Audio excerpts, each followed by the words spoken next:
అంటే ఒక చిన్న కామెంట్ అయితే వినపడుతుంది సార్. పేపర్ మిల్లు కార్మికులు ఏదో సమ్మె చేస్తున్నారు. ఎంపీగా ఉండి కూడా భరత్ మాకు సపోర్ట్ చేయలేదనే ఒక ఆహ్, వాదనలు అయితే జరుగుతా ఉన్నాయి.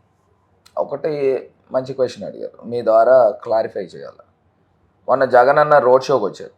రోడ్ షోకి వచ్చినప్పుడు పేపర్ మిల్ దగ్గర వెళ్ళే టైంలో నేను ఎక్స్ప్లెయిన్ చేశాను.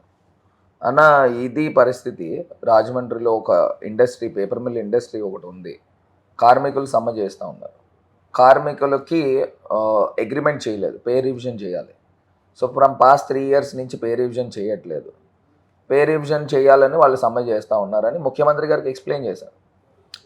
వాళ్ళు మేనేజ్మెంట్ చెప్పే అంశం ఏంటంటే, మేము ఇప్పటికే హై శాలరీస్ ఇస్తున్నాం అని వాళ్ళు చెప్తా ఉన్నారు.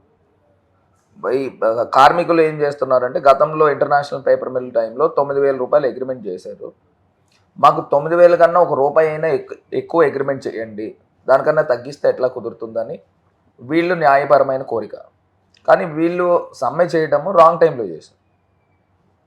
ఎలక్షన్ కోడ్ టైంలో సమ్మె చేయడం అనేది, ఎందుకంటే అధికారులందరూ ఎలక్షన్ టైంలో ఎలక్షన్ బిజీస్లో ఉంటారు. ఈవెన్ మా గవర్నమెంట్ కూడా ఎలక్షన్ కమిషన్ కంట్రోల్లో ఉంటుంది. కంట్రోల్లో ఉన్నప్పుడు ఈ కోరికలు తీర్చడం అనేది కష్టం అవుతుంది. సో జగనన్నతో అదే చెప్పాను. కార్మికులను కూడా కొంతమందిని బస్ లోపలికి పిలిచి జగనన్న కూడా మాట్లాడారు. డైరెక్ట్గా నేరుగా మాట్లాడి, మన గవర్నమెంట్ మళ్ళీ వచ్చిన తర్వాత ఖచ్చితంగా మీకు న్యాయం చేస్తామని హామీ ఇప్పించాం.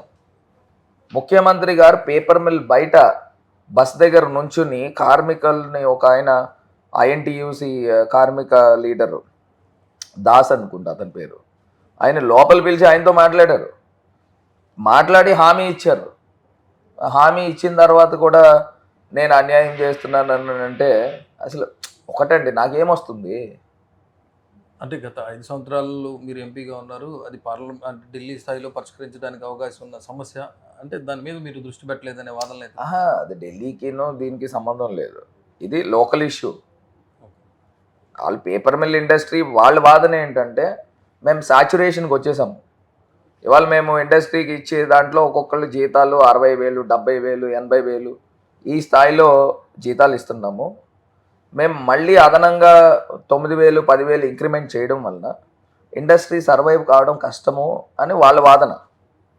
వీళ్ళు చెప్పేది ఏం చెప్తున్నారంటే, గతంలో international paper mill control industry ఉండేది, ఇది 9,000 రూపాయలు వాళ్ళు అగ్రిమెంట్ చేశారు, కనీసం 9,000 కన్నా ఒక రూపాయి అయినా ఎక్కువ చేయాలి కదా అని వీళ్ళు వాదన. న్యాయపరమైందే, 100% కార్మికుల పక్షాన్ని నుంచుంటాం. ఈరోజు ఆల్రెడీ మేడే, శ్రామికుల పక్షాన్ని నుంచుంటాం.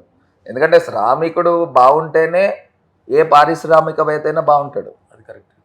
సో కార్మికుల పక్షాన్ని నుంచుంటాం. రేపు మా గవర్నమెంట్ వచ్చిన తర్వాత ఏ కార్మికుడు నన్ను వ్యతిరేకించిన పేపర్ మిల్ పాయింట్ ఆఫ్ వ్యూలో ప్రతి కార్మికుడు కూడా న్యాయం చేసే బాధ్యత పూర్తి స్థాయిగా తీసుకుంటాం.